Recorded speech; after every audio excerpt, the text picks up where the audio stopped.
కొండగట్టు అభివృద్ధి బాధ్యతను తామే తీసుకుంటామని కేంద్ర మంత్రి బండి సంజయ్ అన్నారు. ఏపీలో ఎన్డీఏ ప్రభుత్వం ఉంది కాబట్టే డిప్యూటీ సీఎం పవన్ కళ్యాణ్ కొండగట్టుకు టీటీడీ నుంచి నిధులు కేటాయించారన్నారు. ఆంధ్రప్రదేశ్లో ఉన్నది ఎన్డీఏ ప్రభుత్వం,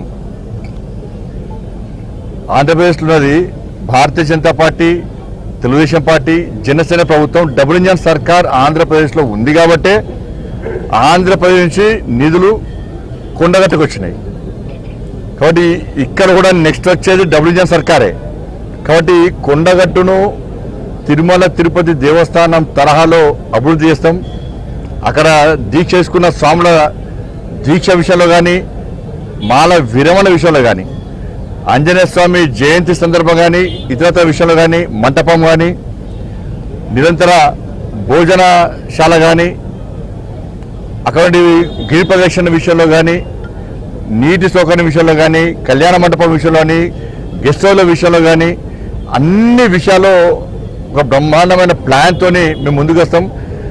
ఇలా విమర్శించే వాళ్ళు 10 సంవత్సరాల అధికారంలో ఉన్నారు. ఒక్క పైసా ఇవ్వలే, 100 కోట్లు ఇస్తాం, 200 కోట్లు ఇస్తాం, 500 కోట్లు ఇస్తామని చెప్పిన వ్యక్తులు, కొండగట్టుకు వచ్చి మొక్కులు తీసుకున్న వ్యక్తులు.